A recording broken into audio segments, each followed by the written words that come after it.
Scripture Forge. Mereka punya online app untuk bisa menolong untuk terjemah. Kalau punya perjanjian baru, itu akan pakai artificial intelligence untuk bikin draft dari terjemah yang sudah ada kepada bahasa itu dan bahasa yang punya kemiripannya.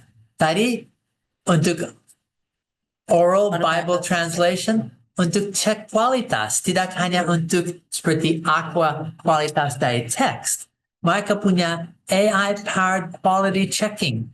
Mereka punya cara untuk manage workflow. And so AI tidak hanya untuk checking, tapi untuk manage workflow dan quality, untuk bisa mengganti format dan seterusnya. So itu just satu contoh yang actually Sabda menolong untuk bikin bacaan engine mereka. And mereka punya speech to text, text to speech, tapi dengan itu mereka juga bisa speech to speech dan audio editing, audio searching, and itu luar biasa kalau mengerti teknologi di belakangnya. Paratext punya plugins, dan Paratext itu memungkinkan untuk bisa tidak hanya kerja dengan firman, tetapi akses seperti Alkitab GPT atau sistem yang punya API yang dalamnya punya selain itu jelas dari Sabda ada banyak produk dan A karena waktu dan B karena tujuan bukan hanya untuk omong tentang Sabda, ada Alkitab GPT dan beberapa yang lain custom GPT yang kami akan lihat.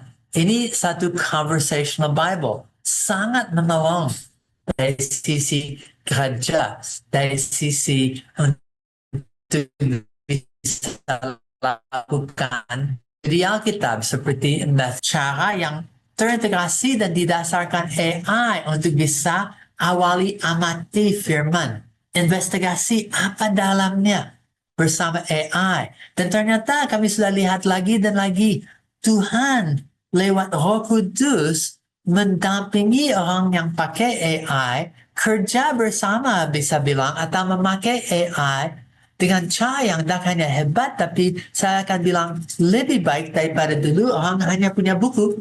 Ya. Karena ini lebih dalam dan lebih luas. Dan dari itu selalu kalau orang mau ada ajaran, ada satu artinya untuk aku.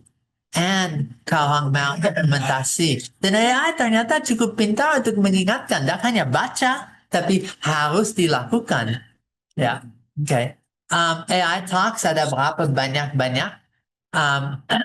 dan saya akan omong lebih banyak tentang itu. Silakan, ada 30 yang sudah omong semua topik daripada Alkitab, media, daripada misi, gereja, sekolah minggu.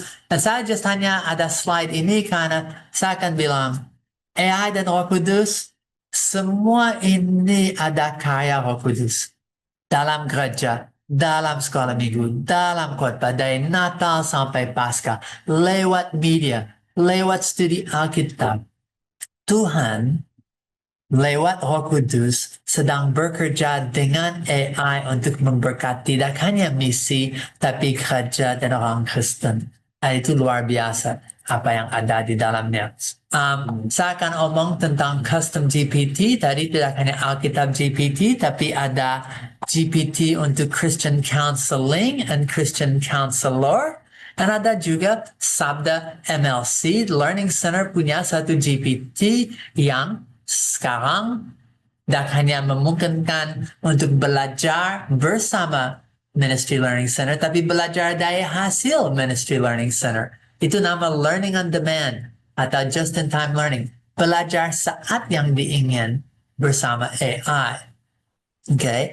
Ada komunitas dari Sabda dengan Facebook, dengan WhatsApp, 1000 plus orang, dengan baru ada juga dari Discord, di WhatsApp group, mereka punya terus menerus berapa banyak jenis hasil AI, tips AI, dan mereka terus menerus belajar bersama.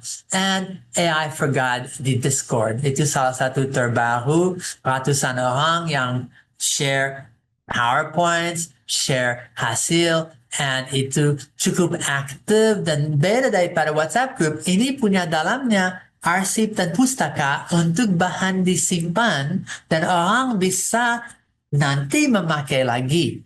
Dan itu sangat bagus untuk itu. Okay.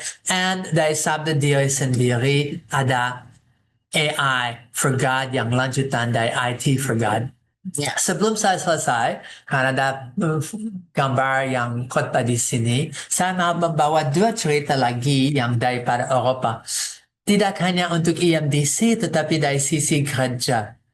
Ada satu gereja yang cukup terkenal pendetanya, setiap hari Minggu, dia khotbah saat yang sama dalam bahasa Prancis, and bahasa Inggris, and bahasa Arab, Farsi, dan 2 bahasa lagi dalam 6 bahasa real-time dubbing and dengan AI, bibirnya, suaranya, tone, seluruhnya itu adalah suara dia, gaya dia, and dalam 6 bahasa Sekaligus.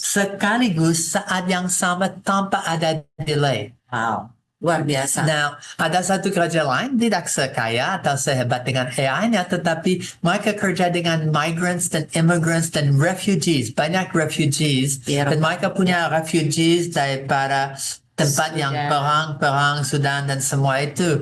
Dan setiap hari Minggu, mereka khotbahnya disampaikan dengan headsets, orang bisa dengar, tetapi mereka disampaikan dengan subtitles. So, ada khotbahnya, real-time subtitles dalam bahasa Prancis, and sekaligus ada terjemahan subtitles sesuai seorang bisa nonton dengan gadgetnya, and bisa dengar, lihat semua dalam bahasa asli, dan ada real-time subtitles. Ini bukan sehebat yang dubbingnya, tetapi dalam bahasa mereka.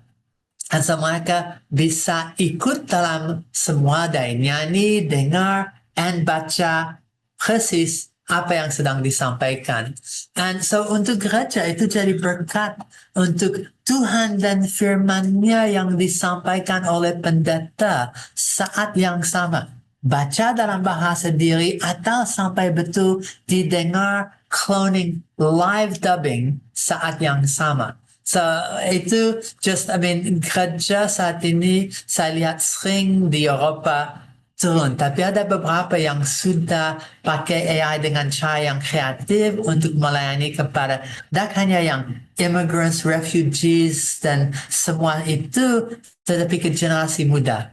Dan jujur, generasi muda sangat membutuhkan yang menjangkau. Dan mereka butuh yang bisa fasih teknologi, bisa mengerti dunia mereka, dan generasi digital harus dilayani dengan cara yang digital. Dan AI ada satu yang saya akan bilang Tuhan memberi dan Roh Kudus memakai untuk memungkinkan gereja pun punya suara yang relevan. Tidak hanya organisasi dari Alkitab atau dari misi, tetapi seluruh tubuh Kristus bisa gerak bersama.